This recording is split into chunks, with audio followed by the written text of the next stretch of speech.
Whether it was 10 years ago or 10 years from now, these are the comics that will always sell. We're going to separate the list by $5 books, 10, 20, 50, 100, and anything over $100. What are some comics out there that you think are so popular that they stand the test of time forever? In no particular order, let's get our list started with Infinity Gauntlet #1. This is a very solid, what I would think as a $20 book. Every time I've got this, it goes. It doesn't stick around long, and for good measure, it's a huge important cosmic key for Marvel. Let's switch on over to Wolverine #1, the first appearance of Wolverine as Patch. I typically price it at $75, but if it is near minty to minty, you could reasonably see this at $100. And you know what? Even at $100 raw, it does go, and it goes every time. How about something super recognizable? Adventures of Superman 500. And it doesn't even need to be polybagged. This is always a consistent $5 book. Despite so many existing, it just has so many important first appearances in there, like Superboy, Eradicator, Steel. This one's here to stay forever, I think. You can't have a list of easy sellers without Dazzler #1.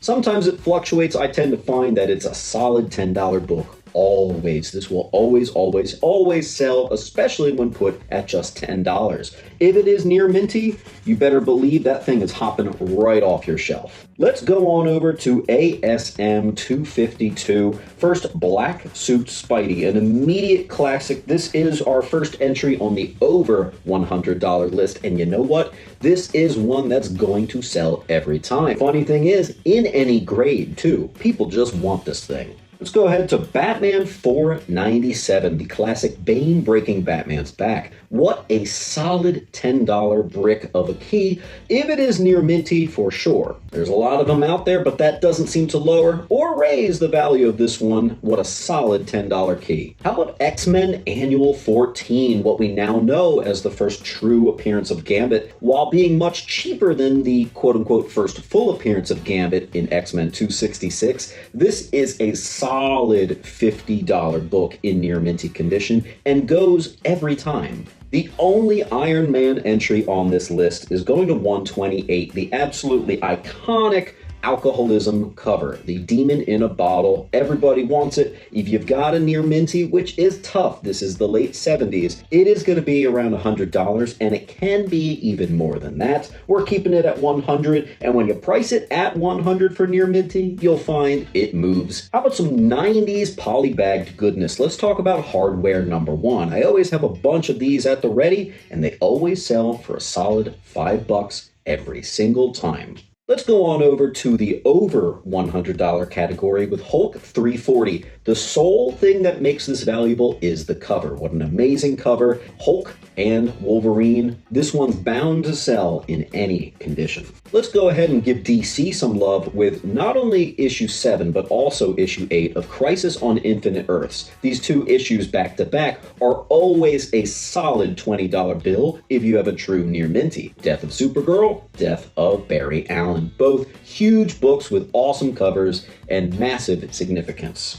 Looks like we're talking about X-Men again. First appearance of Jubilee, X-Men 244. I'm putting it in the $50 category, even though it's more like a $60, $70 book. Certainly, if you were to put it at $50, if it is near mint, you better believe that thing's getting snatched off the wall at a claim sale super fast. This next one just makes me proud, like some sort of proud father. This is Sword of Azrael #1. This is a very solid $10 book. First appearance of Jean-Paul Valley, Azrael. He spent some time as Batman in the 90s, and he's a huge part of the Bat family. Let's do a more recent entry on the list, Batman 89, the first appearance of Punchline. A couple years ago, people didn't know which way this was going to go. Was it going to settle down to a $5 book, or was it going to be like a Batman Who Laughs sort of thing and go towards the $50, maybe even more range? Looks like it's a solid $20, $25 book that's here to stay. How about classic covers meet classic stories with big implications? Let's go with Avengers Annual #7.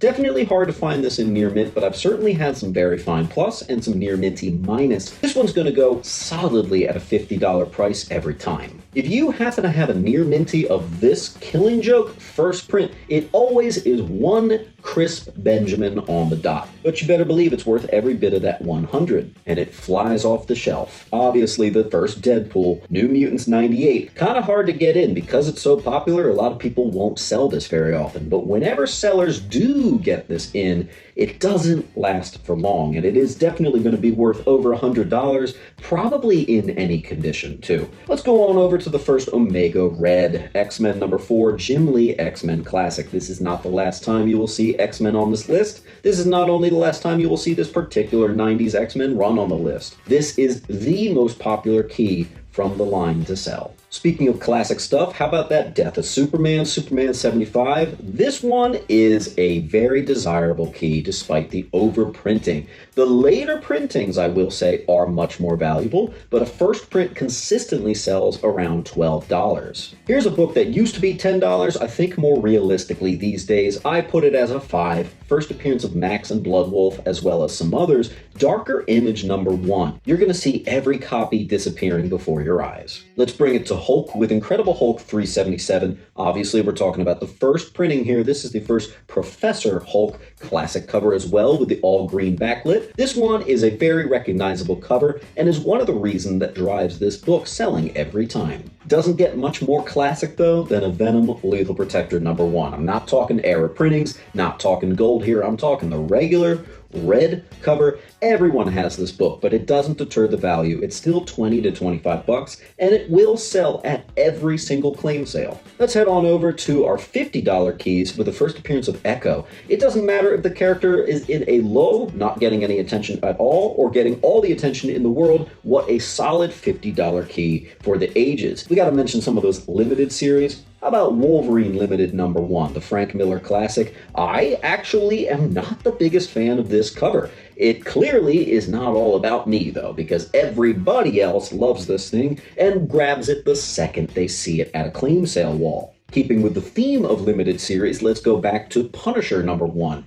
Not quite as valuable as the Wolverine, but it sells just as often as the Wolverine. Everybody wants these first solo series, and Punisher is no slouch, sells every time. What about Spider-Man 2099? Yeah, you better believe all Spidey 2099 keys sell off the wall every time, particularly if you've got issue number 1. This one's going to go every single time at $10. George Perez goodness here, folks, with Wonder Woman number 1. George Perez gave some light to the character and completely reinvented her for the modern age, and it still has yet to really have another run as good as this one. Everybody wants number 1, and they're spending $20 for it. Let's keep it DC for a second and talk about Lobo. Yes, the big Omega Men key, massively favorite DC character, and right around the $100 mark is going to sell every time.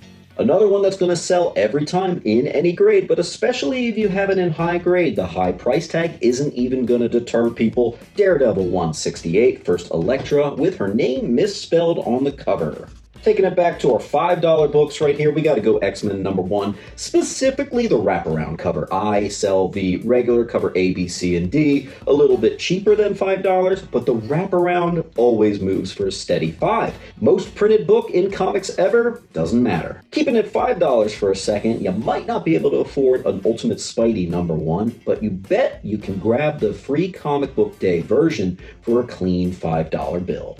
Let's take it to the 70s with Shazam number 1. It's a $50, $60 book if it's in that near mint minus to near mint price. And you know what? It's a classic number 1 that still is attainable at a decent price, and people know that, and they grab it because of it. I'm going to give you the only Thor key on the list that I think is an immediate seller. Unfortunately, a lot of Thor books for me can sit for a while. Not this one. You know what it is. First Beta Ray Bill. It's going to move every time. It rests right around the $100 mark. Let's take it back to the 90s with Gambit number 1, the first limited series Gambit solo series. This thing moves for $10 every time. Let's go back and talk about a little more Black Suit Spidey, what was intended to be the first. This is Secret Wars number 8. Classic cover, classic story, everybody loves Secret Wars as a whole, but usually number 8's missing. That's because that one's got a little more value. People are always hunting that one, and they're willing to spend far over $100 for it. Let's do a modern entry with the first cameo of Jessica Cruz. Even though it's from what I think is a bit of an underrated line from an underrated series. I always thought Green Lantern was underrated, but apparently it's more popular than you'd think, because you put a Green Lantern 20 up on the wall and it goes. At a $20 bill, it's always gone. Got to talk about Frank Miller again with Spectacular Spidey 27. So this is actually the first Frank Miller on Daredevil, but in a Spidey title. Once you tell people what that book is, and if it's in decent condition, it's a $50 book. And it's moving. How about one that everybody wants in their collection? We're of course talking about the 70s Star Wars #1. This is another one that people want in any condition. They're not too picky about. But if it is higher grade, you better believe it's well over $100.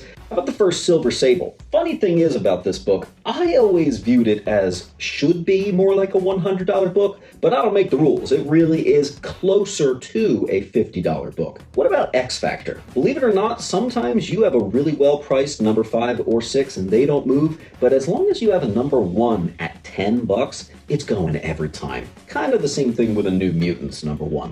Come to think about it. Speaking of New Mutants, let's mention Cable's first appearance. It clocks in a little over 100 if you have like a 9.6, 9.8 candidate, but I tend to price them for 100, and most smart sellers do. Even though it's got a triple figure price tag, it's gonna move. People still want the first appearance of Cable. I was talking to a flea market friend about this, and he said he used to see these all over the place. Well, in this current day and age, people want the first Joker solo comic. And it's over $100 if it's in high grade. Let's go ahead and talk once again about Secret Wars. This time we're talking about issue #1. Some of the other ones fluctuate, but 8 and 1 are always steady as long as you price them right. Secret Wars 1 at a $20 or $25 price tag, you'll see it move for sure. Let's go ahead and mention Bishop. So I'm going to talk about his first full appearance in 283. As long as you got that for $10, it's moving every single time.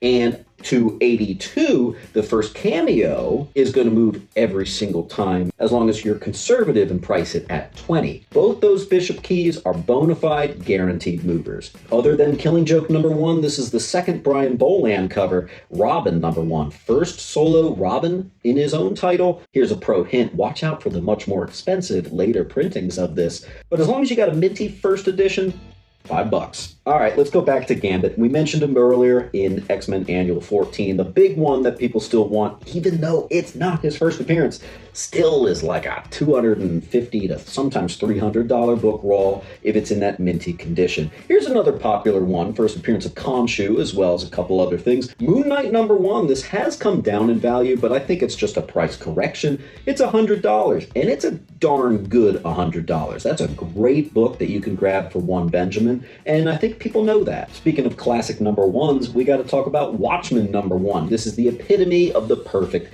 $50 book. 50 will see this go every time. The first epic imprint with Marvel, Dreadstar #1, Jim Starlin goodness. It's nice to see something on the list different than just Daredevil, Batman, and Spider-Man. First Dreadstar is a solid $10 book every time.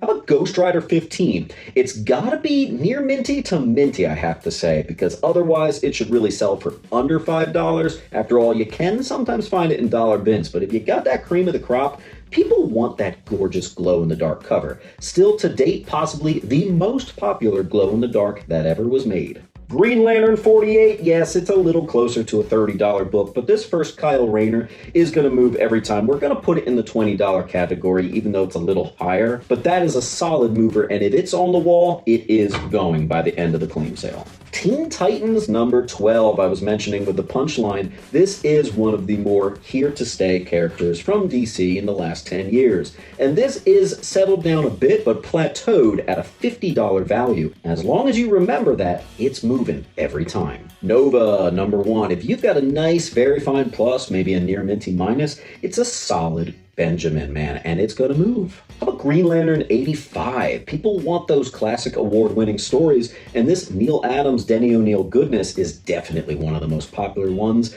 That is over $100, but you're not gonna totally break your wallet on it. Another free comic book day entry, Avengers X-Men. This is the first appearance of Bloodline, Daughter of Blade, very recent book on the list, but despite a lot of people getting a free copy on Free Comic Book Day, It's still a crispy $5 bill, and you could have like 20 of these, and they'll all sell by the end of the sale. Another perfect $50 book, Daredevil 181. As long as it's the direct edition, the newsstands can go for quite some more. 181, people will throw $50 at that all day. People always ask me for this. I don't always have it, but when I do, it sells immediately. How about ASM 298, first appearance of Eddie Brock on those last page or last panels? I can't remember, but this is a solid early Venom related key. And anything Venom, if you don't know, sells immediately. Just look at the Lethal Protector #1. It's a Chris Benjamin, but that's not going to deter people. Infinity War #1, we already mentioned Infinity Gauntlet as a solid 20. Infinity War is a solid 5. This is the first appearance of a couple other things, but mainly Doppelganger Spider-Man, but it's mostly a classic story that's kind of just one of those must-haves for any reader. We're going to close out our $10 keys with an X-Men 24, the classic Rogue and Gambit romance cover. Fun fact, this is not the first book where they kiss, that comes later, but this is the classic cover that everyone wants because of those two. Any fans of the animated series, you get it. We'll close out our over $100 with Marvel Spotlight 32. There's a lot of great Marvel Spotlight keys. This is the big mover. If you've got a crispy first appearance of Spider-Woman, it's gonna go. What a great cover. I think this is also a little bit underrated. We'll close out our solid $5 with the gorgeous cover of a very recent book here. First cameo of Miracle Molly, Batman 106. Ironically, 108, which is the actual first appearance of Miracle Molly, is no longer a steady mover, but this 106 has that unbelievably gorgeous cover, and I think it's the cover that will always continue to make this book sell. So guys, if you've got any of these books, they're going to sell. I had a lot of fun making this list, so you better believe if this video does well, you're going to be seeing a part 2. I hope you all had a great day. I will see you at the next video, and keep on hunting.